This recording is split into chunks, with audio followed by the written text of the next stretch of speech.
Yeah, welcome everyone. Welcome to our monthly ICG Lab Talk series. This is the talk for January, obviously, which is the last one of the semester. We have seminar students joining and also members of our institute and of the larger computer science and AI faculty. And it's my pleasure to introduce our today's speaker, Philipp Wintersberger from ITU, from our neighbors, as you know. And as good neighbors, we thought it's good to connect and invite and see how we can collaborate. And Philipp actually studied computer science at JKU, actually did projects with us at the Institute before moving to Technische Hochschule Ingolstadt as a PhD student, finishing the PhD there a couple of years ago, then moving to TU Vienna as a postdoc before being appointed by FH Hagenberg as a professor there. And I think you stayed there 1 year or so before 2 years. taking the position at ITU as a full professor of intelligent user interfaces. And Philipp is doing work along the lines of machine learning, also in safety critical AI-based systems. And the talk today is about AI-supported multitasking in HCI, human-computer interaction. And with that, I give the word back to Philipp. Thank you, Mark. Forward to the talk. Thank you. Okay. Hope everybody hears me. Thanks for having me.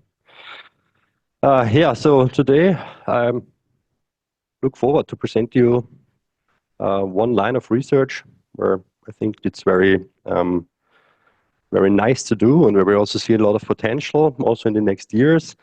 So overall, the topics we're dealing with in our group is how can we utilize AI to improve productivity and well-being in safety-critical multitasking environments. And this could be a driver in an automated car who sporadically uses an infotainment system or a smartphone. It could be people working in aviation, being pilots or air traffic control managers.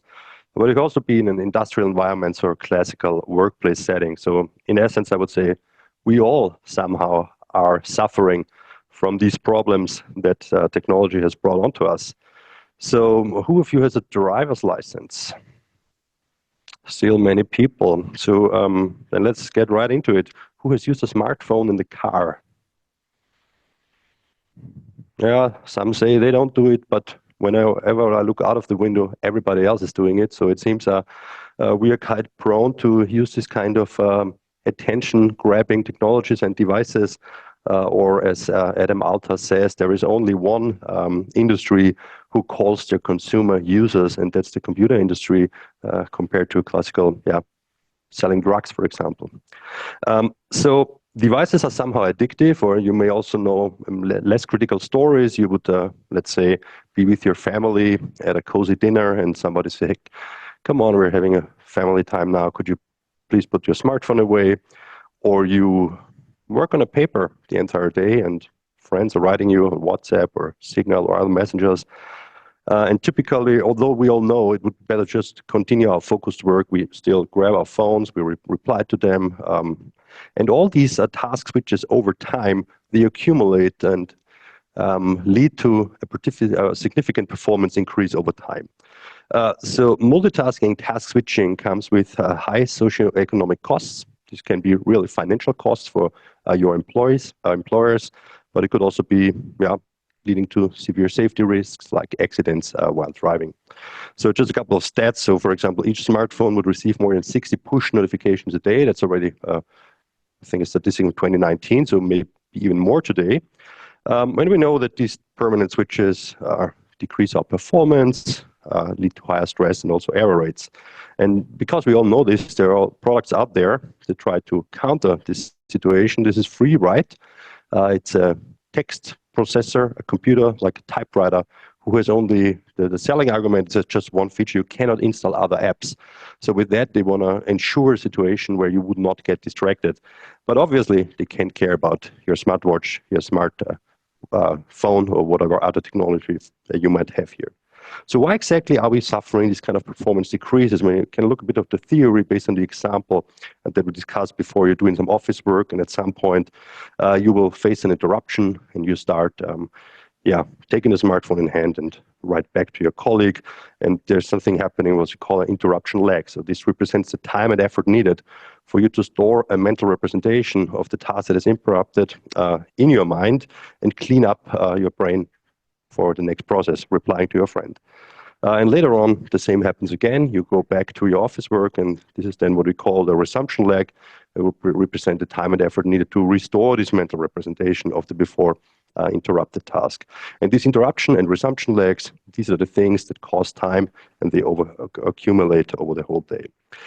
So what research also has shown is that interruptions would work best on so-called task boundaries at times of low mental workload. So for example, you could imagine if you have completely typed a sentence of your paper or an entire paragraph, it might be a better moment to switch to another activity than while you're currently typing or in the middle of some word, for example. Because when you get back, you would have to first to find out, okay, what is the next character I need to type? And yeah, that's more tricky. So this problem has intrigued me for quite a while. Also, already during my PhD, we started working on these matters because I think I'm very reluctant to smartphone messages and notifications myself. And back then, we were particularly looking at the safety-critical driving environment. And I wanted to find out first what the influence of this task switching would be in this safety-critical situation. So this is a first study quite some time ago that I did during my PhD. Is about taking over an automated car. So in this concept of automated driving, there are many situations proposed where, for example, the car would come to a particular difficult situation it could not handle. For example, there is an accident ahead, or it could also be that it only has a highway driving system and you would have to get out from the highway at some point. So the car would tell you, hey, driver, you need to take over the vehicle here. So we thought, okay, what if in that particular moment the drivers would do something on their smartphone like writing these WhatsApp messages? Could there be better or worse moments to communicate these takeover requests to them? So we did a study in this comparison where we said we modeled the situation somehow in our driving simulator where we made a replica of a WhatsApp application. And in one of these conditions, we always communicated these takeover requests while people were still typing the message. And in another condition, we would just waited for them to press the send button before we communicated the takeover request. And we wanted to find out what are the differences then on drivers' takeover performance, on their driving performance. How would this influence their stress? And also, would this somehow influence the typing performance they would have here? So this is the setting that we had back then. You can see my colleague using the autopilot responding to a message. Then he's prompted to take over control. Randomly, a target lane is selected where the participant has to change to. The automated system would engage again, and then another message would appear. So each participant did this many times during the study. And we always recorded their behavior, their responses, and also their stress levels. So what we could find out, we could see that what has been shown in all these office work settings before, I mean, this was not the first study of that kind, so that if interruptions would be more precisely timed, so if participants had time to complete the message before they were interrupted, they had more fast and stable reactions. So this is a top-down view of the road, and you can see that in these trajectories that users were driving, they were, I wouldn't say quite in sync, but they're close to the reference trajectory and not very temporally distributed. Or vice versa, sorry about that. So this is actually the graph where the interruption was communicated when they have sent up their WhatsApp message. And in comparison to the previous graph on top, you can see there's much more predictable setting in these situations. Regarding the stress measurements, which we measured with the galvanic skin response device, so this is it basically works that way. The more stress you have, the more you would sweat, and the more current would go through this device. So it's a frequently used physiological measurements device to measure stress. We could say that this also had a large influence on the stress people perceived, and we could see this in various of these parameters like the NSCR or ISCR. And obviously also the typing performance was affected. So when people did not need to come back to the message, of course, they did not face this interruption and resumption lags, and they also had a higher typing performance, so more characters per second during typing. And this is how my interest in this whole domain or field of interruption management or attention management, how we may call it, started. And we did multiple studies later on to look at similar situations. So this was a follow-up study on a test track where people were reading, and then they had to perform a fast response by deciding which of these two driving lanes is the correct one. So the balloon car is mounted on a robot platform that would randomly drive between these two lanes. So participant could not know upfront which was the free lane that is free to pass. So they had to perform this decision. And honestly, in this video, the speed, it appears very slow, and it's also true. It was about 30 kilometers per hour. But when you're really the person sitting in the car, doing the reading, having to perform the reaction, it feels way faster, as here on the video. And yeah, we also got similar results about smartphone users and the effect. So later on during my postdoc years, I didn't have access to this nice infrastructure anymore. But I mean, people use smartphones also on bicycles, for example. So we looked more into that kind of problem. That was a study that we did near Schwarzenbergplatz in Vienna, where we asked people to give us their phone number, and we told them, please reply when you think it is safe. We investigated the concept of semi-automated bicycles here, so it was not that people were fully alone here on the road. We also added an eye tracker to our participants, and we could see, for example, that when we sent them the first messages, they were monitoring the environment around them quite a lot. But they got accommodated over time. So in later messages, they were only looking at the smartphone anymore and didn't really care about the outside environment. I want to add here that for safety reasons, this was the setting that we used. This is called a parent-child tandem. And so the experimenter of our team was sitting at the back, and the special feature of a parent-child tandem is that this person sitting in the back has full control over the bicycle, so they can both steer and independently operate on the pedals. So with that, we could guarantee that the distraction of our study participants had no severe outcome. Yeah, and recently we also looked more into this workplace situation. This is a very recent study that we did in the last couple of months. We put a camera on people and recorded 1 hour of the focused work to find out, when, how often would they switch between activities, what would they do. This is a fast forward of my recording, actually. And then we made them annotate their data supported by our experimenters to identify how long did they work on a particular block, when did they switch activities, what was the reason for the switches, and so on and so on. Yeah, what could we find out here? So you can imagine the best situation that you could typically achieve in this work environment is this so-called focused or flow state, right? Typically, this would take you about 10 to 20 minutes to get into this state. But unfortunately, we did not find many blocks that lasted that long. So overall, participants, their working blocks on the main task accounted for 62%, and most of these activities lasted less than 3 minutes before they would switch to something different. So in many situations, that's at least a good thing, people would switch to something what we call an on-task activity. This could be talking to a colleague, getting information from the internet, or writing a prompt to a language model on how to continue with the paper. But still, in 22% of the time, they dedicated to off-task activities, which includes, of course, responding to WhatsApp messages of friends, having a coffee with somebody else, and so on and so on. So you can see that there is about, this 20% is this kind of loss that we have in the workplace situation, where we could try to invent features to get at least partly rid of these kind of distractions. So not all of them are bad, obviously. Sometimes you would need the break to do something different. But sometimes maybe a system could realize that you would soon go to an off-task activity, and it may just present you something different that could steer you into this continue working on your main task.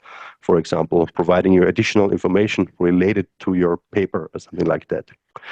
You could also see that when people are already in this off-task state, there is a high probability of 40% that it would stay there and continue doing another off-task. So you have seen the first cat meme, and then you want to see a second one, and so on and so on and so on.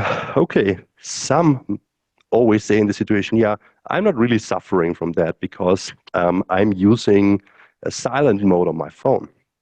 But what we also could see in our study is that this sometimes even leads to a situation where you would even more look at your smartphone because you fear you would have missed something. Or some use productivity techniques like Pomodoro. So you would set a timer for 20, 30 minutes, and you would wait for the alarm to do something different. But people using these techniques then sometimes just want to see how much time is left on that timer until I can really distract myself. So summarizing, in many of these situations, we have seen that, first of all, multitasking with pneumatic devices is prevalent in many real-world situations. And for example, in a driving environment, no matter the legal situation, and us users being aware, then this can lead to problems. We also frequently shown that the timing of interruptions and notification has a significant impact on users' primary and secondary task performance. Many studies have also said that the downsides here can be mitigated by something what is called an attention management system. So back in the day, we thought, okay, let's try to build such an attention management system. So first of all, let's look what it really means. So an attention management system, that's the definition. It would computationally seek to balance a user's need for minimal disruption and the application's need to deliver information. So in other words, to interrupt and notify users always, but only when necessary or acceptable, given the ongoing task. Actually, the proposal for attention management is quite old. Even in the early days of the ubiquitous computing vision in the 19th, Mark Weiss and colleagues have already proposed that this problem will get bigger over time, because you can imagine the computing power permanently increases, but our attention is limited and will stay at this point for a very long time. And also the request for these kind of systems is frequently reiterated in guidelines for AI systems. So for example, Horvitz said in 1999 to consider the status of a user's attention in the timing of services, or a recent paper by Amershi at CHI about human AI guidelines said we should spend more effort in time services based on context. So why actually don't we have all these attention management systems in operation now? So one problem that we see is that many of the existing concepts heavily rely on supervised learning, and that has many problems. So first of all, there are complex machine learning pipelines necessary for, first of all, detecting breakpoints in your activity, determining the user state, and conducting decisions based on theories, for example, finding opportune moment for breaks. This is also strongly task dependent, because you would need people who would label the data. There would be some expert somewhere would have to maybe look at my video and say, okay, this would be a good moment for Philipp to get a notification. And it's also difficult to adapt to individuals. So many of the models used here are quite simple aggregate models of human behavior. So they do not necessarily really adapt to you as a person. And we all have different strengths and weaknesses here. One additional limitation is that these systems can hardly become superhuman. So we said there are some theories on when task switching works best, but what if there are additional theories out there or additional strategies that we're just not aware? Maybe we could use AI to find out how we could become better at all. So this is why we thought, okay, let's try something else. Let's try out reinforcement learning to solve this problem. So in reinforcement learning, an agent would learn how to optimize towards a reward function. So very quick recap, you would model some environment where the agent would operate in. Then you would specify how the states, the observations would look for the agent. And then in this environment, the agent can do different actions. And these actions would lead the agent in a new environment state.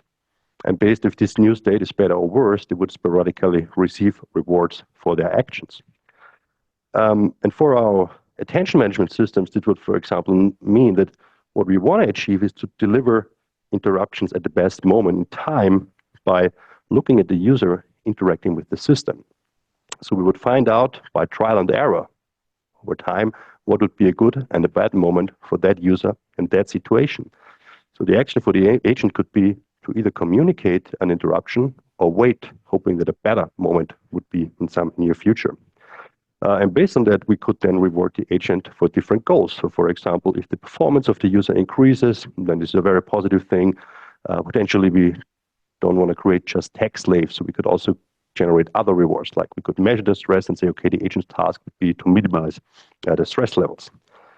So we thought this would be a good way to go. First of all, this would be maybe less task dependent. Maybe one formulation of such an agent could work in multiple environments. Maybe we also would not need the labor training data. That's a big benefit for us because we don't have access to the data. And finally, it could better adapt to individuals and also potentially this kind of superhuman performance. Maybe finding out these kind of strategies that we're just not aware of. So we said, okay, we can design a reinforcement learning-based attention management system that would indeed improve human performance. And in our first trials, we worked with the original problem of driving. For example, that was some early work. We said, let's look at transition timing. We have here in the situation as with the takeover, at some point the vehicle says, I need the driver to take over the car, so the system could either issue the request now or wait a little bit. And it would see the environment as a function of the upcoming road layout. So this is one of the situations that would presumably influence your takeover response. It would be easier to take back control of the car on a straight section potentially than in the middle of a curve. And then we looked at how well would drivers perform after having seen this takeover request. And we did an evaluation with simulated drivers here. So we deliberately generated a driver model with particular strengths and weaknesses. I wanted to find out would the system then be able to really consider these strengths and weaknesses and learn how to communicate these takeover requests. So that's a video that you can see here. So we query the agent, multiple steps, and it would wait after this junction here, and it would then communicate the request. So on a purely conceptual level, this would work. And you can also see how the environment was modeled. These green points in the upcoming driving trajectory, they somehow encode the curvature, for example. This is what the agent then learns. Yeah, still, I mean, we have not shown that this can improve human performance at this point because everything was modeled here, also our drivers. So we have faced some serious issues at this point. So we just thought, okay, let's train this model and let's invite a bunch of students who should try out this system, and I'm sure we will find something useful. What did not happen, obviously. So we realized we had to go back in different aspects. So first of all, we need a much more controllable environment. So the driving environment is highly complex. Humans react to many different things in that environment. It's just not just a road layout they're looking at. It's just highly manageable. And another problem that we face at all is like when we would really train such a system, we cannot just lock you all into a room and make you play with our agents for these, I don't know, 15, 20, or even 50 millions of steps that it would need for training. So we will also need an alternative here. Because you can imagine that if something goes wrong, we would just have to adapt another parameter. We would need you again for a couple of weeks to do the retraining. So for the first problem, it was quite easy. But actually, let's look at a very simple task in comparison. So this is the example that we then came up with. It's a fast-paced visual motoric task here. Users have to balance two balls on two platforms using a gamepad. They can control only one of these platforms at a given time using the joystick, and with the shoulder buttons of the gamepad, they would decide if they want to play on the left or on the right platform. Also, these tasks was modeled in a way they would get more difficult over time. So the platform gets more slippery, the ball will get faster. So at some point, you would really go game over. And in other words, the time, how long you can play this game, can act as a very good reward signal. It's very clearly defined. So now again, would we be able to train an attention management system for that case that would switch better between these platforms than humans would do themselves? And then the next problem appears, like, okay, we somehow need users that we train this system on, and we cannot use real users. So we said, okay, let's build a user simulation that would do the task. And the small analogy for the solution that we found is like, okay, would you see the true reality as it is outside? Most likely not. So we all see our distorted picture that is generated in our brain. And this analogy is also what we used for our user simulations. So in essence, we built the user, again, using reinforcement learning that would play the game. It would balance these balls, but you can imagine that this user would be very good. It's not a very difficult task here. So somehow we have to integrate into this model that we have a reaction time when we switch between these different platforms, that when we focus on the left platform, we may not really see where the ball is on the right platform, and vice versa. And we were quite fortunate to met Jussi Jokinen and Antti Virta, who were working on this concept of computational rationality for modeling human behavior. And they said, yeah, this is something that could help here to train your agent. So the assumption with computational rationality is that human would perform optimal under given bounds. And when we model these bounds appropriately, we will in the end, again, get human-like behavior.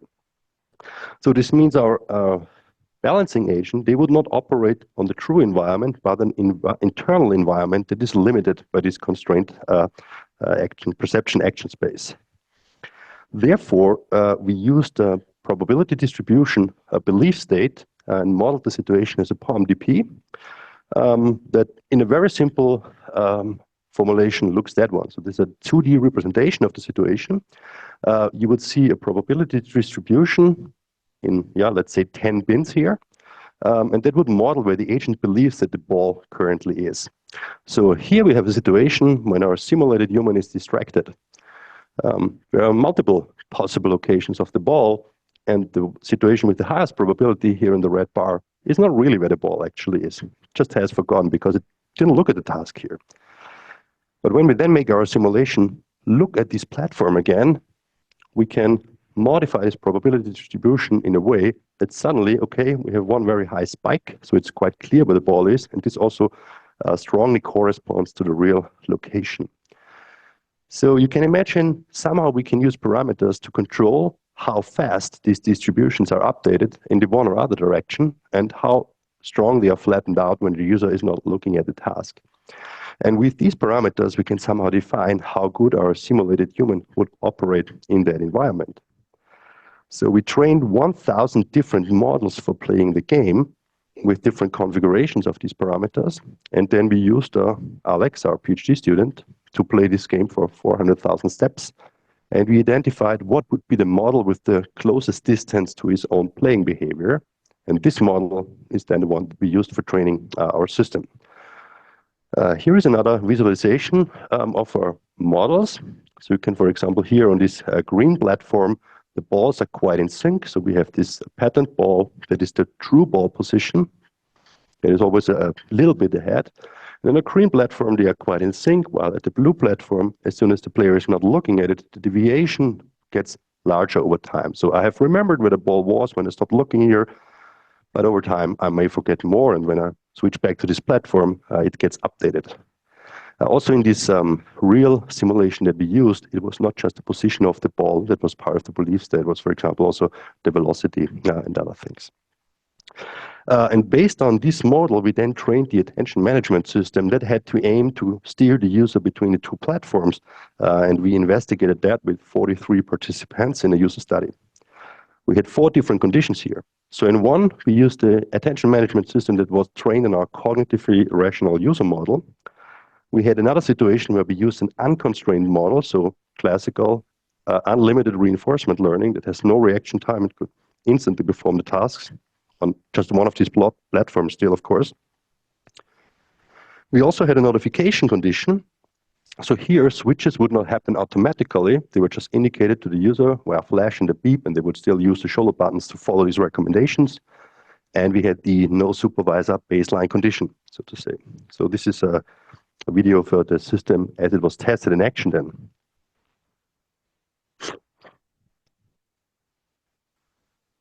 So still these switches between the platforms are announced also auditory, but activated sound here, and with the white flashing platform.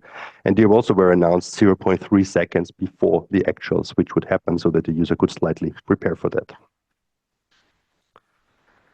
Yeah, with that experiment, we finally, for the first time, got some quite good results. So we could show that with our attention management system that users could significantly improve the performance in the game up to 1.5 times faster, longer, better than in other modes. We can also see that with the unconstrained model or the notification condition, we were not able to achieve these results. So this combination of computational rationality and reinforcement learning was necessary to achieve that. We can also see that the auto-switching mode worked better than a notification condition. I think most likely because this was a very fast-paced task. It's just not very feasible to react to notifications every couple of seconds. And we can also then look at how people's behavior changed while playing the game. So for example, when participants were playing themselves, they were much more cautious in their decisions. So they stayed longer on the platform and tried to bring the ball always to the center before moving to the other platform. In contrast, the AI solution of our attention management system made them switch more often and in more dangerous situations, what would somehow counter the theories of when task switching would work best. You may imagine that this now is a very stressful behavior potentially, but interestingly, the system was still perceived as significantly less cognitively and physically demanding than the self-playing mode. And maybe it was because it doesn't matter that much. Maybe it was because people didn't have to look at both platforms at a time. Maybe it was because they didn't have to apply the shoulder buttons. Of course, there are multiple explanations for that, and it's not necessarily just because of any cool AI system. But it's something that we can also look into the future. So with that kind of prototype was made us for the first time validate the hypothesis that we can use reinforcement learning to build an AMS that would improve human performance. We could show that these concepts would demand a computationally cognitive model of user behavior, and that our attention management system provoked a fast-paced performance without influencing our participants' workload. So in our situation, automated switching, as said, worked better than user freedom. So this combination of computational rationality and reinforcement learning could inspire a new class of interactive systems that would integrally consider human resources and limitation. So what we're currently doing is we try to roll out this idea in different use cases. So this is one of the problems that we're going to look at. Would the same kind of principle would work for supporting workers in mobile environments? So this could, for example, be maintenance people working between different machines, nurses being in a hospital, getting information, having to respond to messages on the devices, or some kind of delivery operator. So in that example here, it's quite similar to what I've shown you in the beginning. We have a replication of a messaging, and people would just replicate the messages that come in, and these messages have a different priority that is part of the list of messages. So you can see it not very good here, but they have numbers indicating their priority. And of course, the user should respond higher prioritized messages faster and sooner, and he can wait for a lower priority messages a little bit. So also here we ask, can we improve the task performance here? And we use a more complex model to make our user simulations. For example, we use the WHO model to simulate how long it would take for a user to move the finger between different characters of the keyboard. And we have the AMA model for vision to see, okay, when the user is not looking at the keyboard, there is some probability that they may hit the wrong button while typing, and vice versa. And sporadically, they have to, of course, look back at the original text to see what they actually want to type. We also have a potential extension here because in reality, it's not always clear what priority is. So we think of maybe in the future, we could also include language models here to read the content of a request to find out, okay, what's the priority, a task that would now be on the user side. So this is also a video of this model here.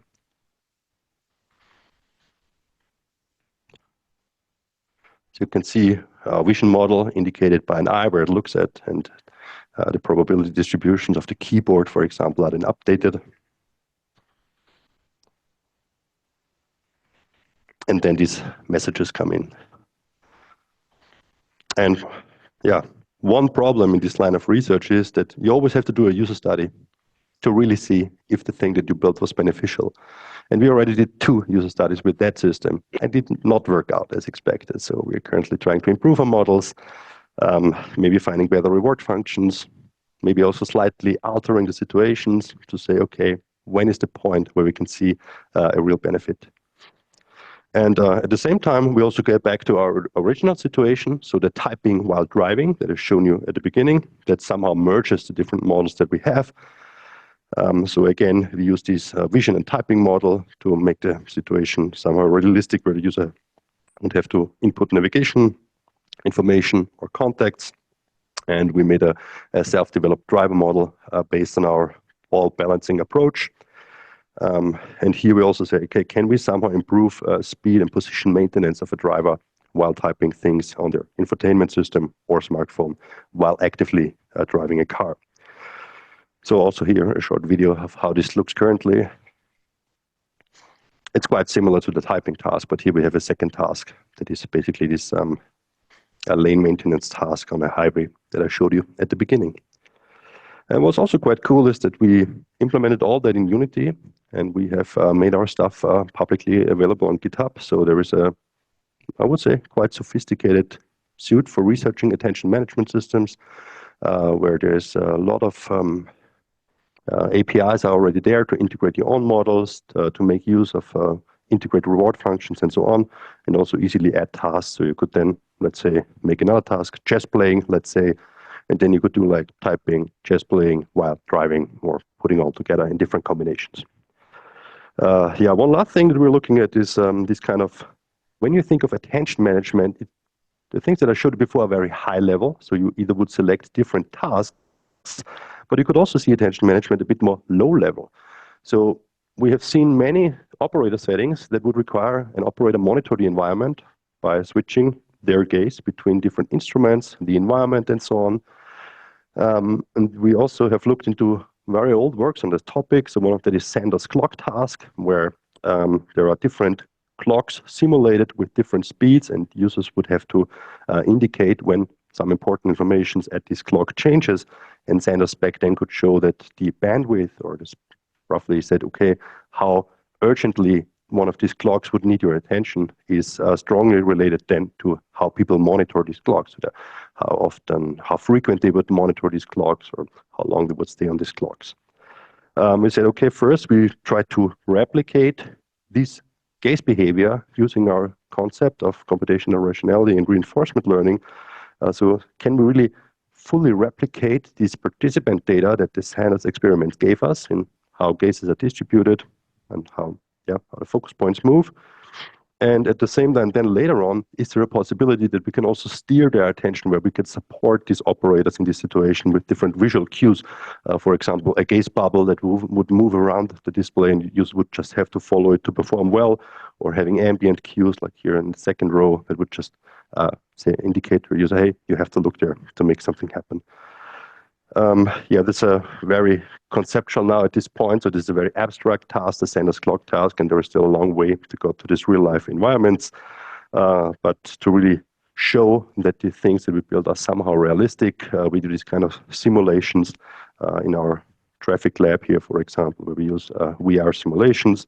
We're building a multi-agent environment here. We could investigate situations when cyclists meet car drivers, or we also buy other kind of things, joysticks to model like aviation scenarios and so on. So to summarize, there's a lot of open questions that we have to ask ourselves. So first of all, what is very important for us is, can we maybe somehow generate a general task-independent model for task resumption and interruption? So you've seen that many of the tasks that I showed you, they are still very strongly tailored to the activities. So we use particular models for typing, particular vision models. Could there be some general formulation of these problems that would work, for example, on a pixel stream of the data? Then we have the issue that lots of things we model so far, they're only skill-based. So it's quite clear a driver, they would see a curve and they would control the steering wheel. But many of the tasks in real life are like rule-based or knowledge-based. So imagine the chess scenario, for example. How long would it take you to perform a particular chess move? When modeling that, you would only see the outcome at the end when you move the figure, but there is a lot of things happening in your brain in between. So is there any way for us to really model that situation, depending on how good you're playing chess, for example? Then one question we have is also, how can we evaluate these cooperative agents subjectively? So, I mean, we've seen many concepts like user experience, acceptance, or how much people would trust such an agent. But when these agents learn from you, they adapt to you, then in turn you may adapt your behavior again to the agent. So there are different concepts that we may have to look at. And it's not always only performance that is the important aspect. It's also like, would people even like to cooperate with these kind of systems? What are the important psychological concepts that have to be looked at to get to this situation, and so on. And finally, when we have these different models available, could we somehow agree on some standard that is suitable for a wide range of tasks? So looking at reinforcement learning and CR is just one approach that can be used. Many people these days also look into using language models or other ways of more traditional machine learning methods. And they all work very good for a particular situation, but do not perform well in others. So they think, okay, would there be some kind of architecture that we can use to compare these situations or model many of them? It's not necessarily for the sake of achieving the best performance of these user models, but to get some realistic human-like behavior in the end. Nevertheless, so I think that intelligent user interfaces that use these kind of concepts that would learn from and adapt to the users could be utilized for a wide range of cooperative tasks, like how should we optimally distribute the activities between human and machines? How can we achieve good communication and effective teamwork, and so on. But it also could use for traditional interfaces. So I say that soon we may have all our particular independent user interface. These days, you can always go to your colleague, and they have the traditional desktop, a paradigm that we use now for 40 years, and you would still be able to operate that machinery. But with all of these new multimodal AI technologies, for some tasks you may use, you would chat with your LLM. For other tasks, you may speak to it. There may be automated routines happening at some point that are particularly tailored to you. I think we could soon have a situation where your interface is so personalized that actually your neighbor may not be able to operate with your computer anymore. And this has, of course, pros and cons. With that, I'm at the end of my talk. Thanks for listening. I look forward to receive some questions.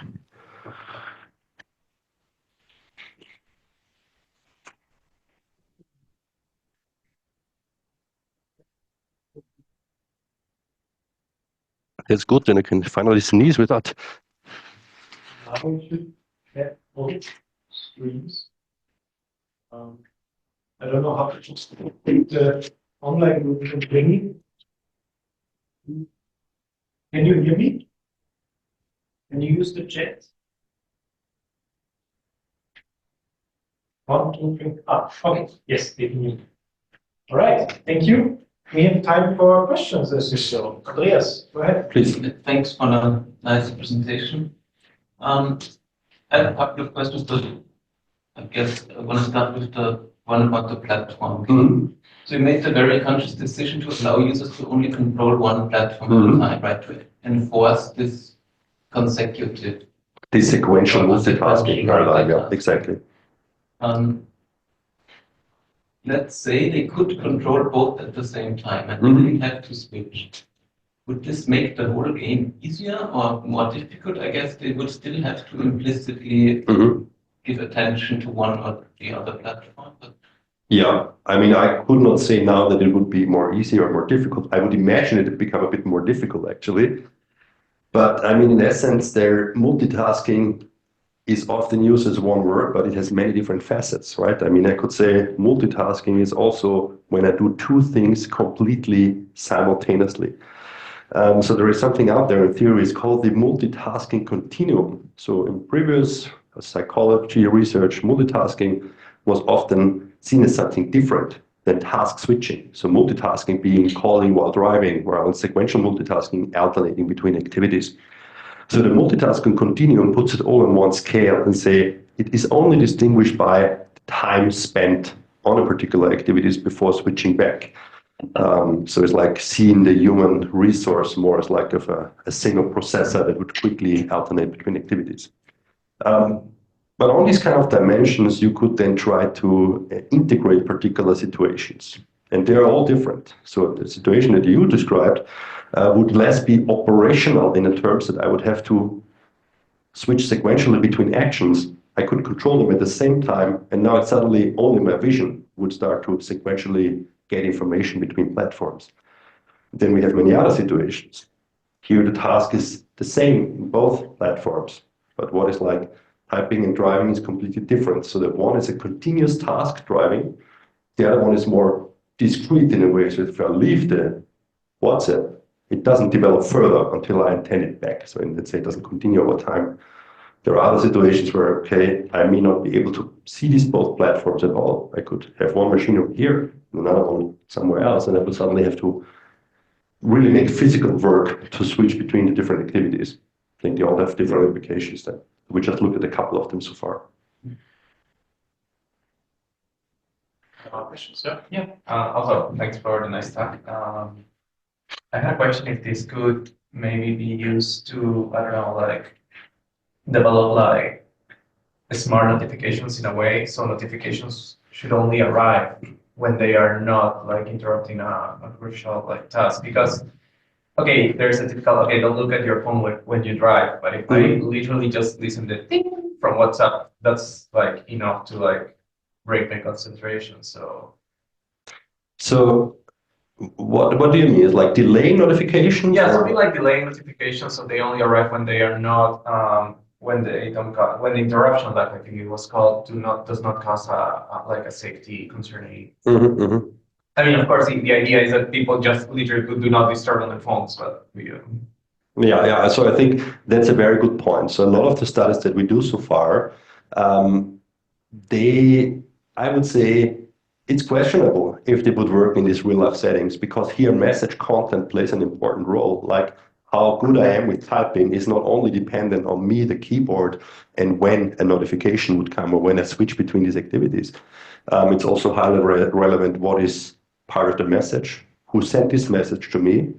And for that, I'm afraid the systems that we have so far cannot really help. So this is where we think that we will look more into capabilities of language models to make these kind of decisions for us. Okay, thank you. This would mean that you could hopefully invert at some point not only when to show a notification, but if it's necessary to show it at all.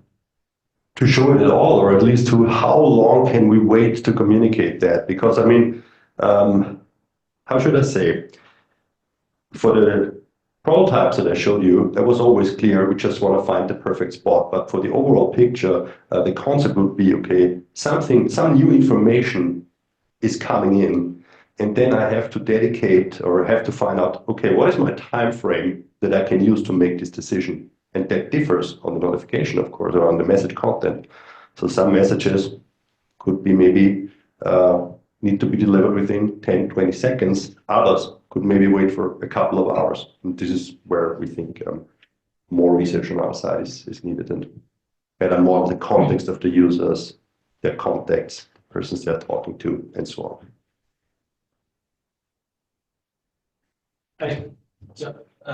I'm thinking about this idea that you have like a bunch of stuff that you have to do, maybe not sequentially, but you can parallelize some things. And does this also apply that you can like kind of estimate how long you should work on one thing and then move on to the next? Maybe you don't finish it. Say if you're like working as a software developer and you have a bunch of tickets. And I don't know if this could be applied there. I'm wondering what you think about this.